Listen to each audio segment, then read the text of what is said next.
So we are here to do some really spectacular testings. We want to do some backup falls.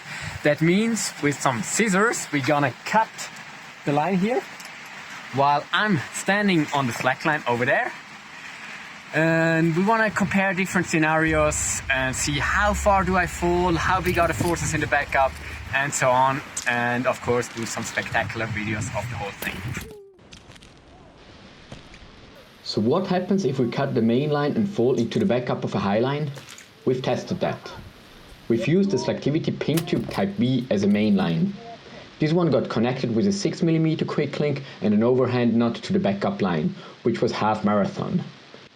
There was one intermittent connection which was almost in the middle of the line. We've used the backup length that is commonly used on trick Highline setups. The backup was still quite far from engaging, even in the wildest bounces. It was an additional 1.2 meters per side.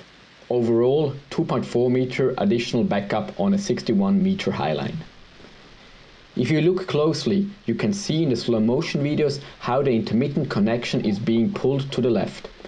This happens because the main line on the left side is still under tension and stretched out, and of course wants to shorten down as there is suddenly no force acting against it anymore. This shortening causes the backup to tighten. By this effect, the falling distance gets decreased. We measured falling distances of around 4 meters. When the falling person tried to catch, it was less. When it was a clean leash fall, then slightly more.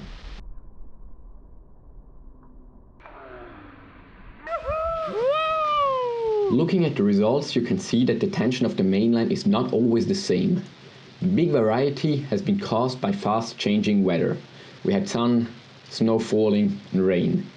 Therefore the line was sometimes wet and sometimes dry. And of course the results are not perfectly comparable that way. But they're still good enough to give you a picture of what is happening. The highest force on the backup line is 4.35 kN. This is about the same force you would see in a normal leash fall scenario on the main line.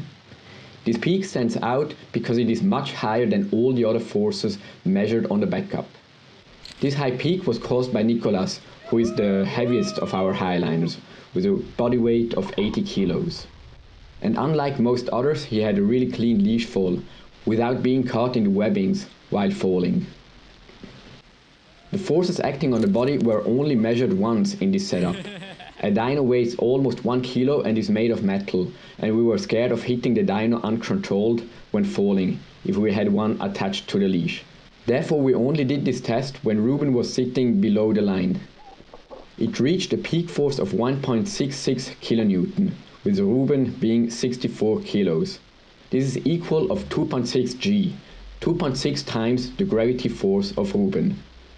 If we compare that to climbing falls, this is much less than a climber would see in a fall with a fall factor of 0.3.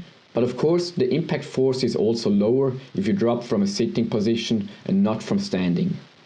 At the end of the video you can see the statements of the slackliners who have dropped and how the drop felt. All in all it was nice and soft on the body, except for Basti who got a bit caught in the line and who got some slight bruises. So now, talking about falling distance. Here we have a peak of 4.6 meters, also caused by Nicolas and his straight fall. In the falling distance we only checked how far the line is pulled down. From there you'd have to add an additional distance of about 2 meters for the leash and the body. So looking at the case of Nicolas, he had a sag in the main line of 4.5 meters. Then another 4.6 meter falling distance. This adds up to 9.1 meters. Adding 2 meters of the leash and the body, you would end up at 11.1 meters.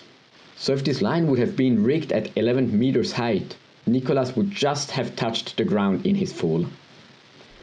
This was part 1 of our Highline failure test. In part 2 we'll be comparing how the values differ if you don't have an intermittent connection. So stay tuned and watch it now on our Slactivity YouTube channel.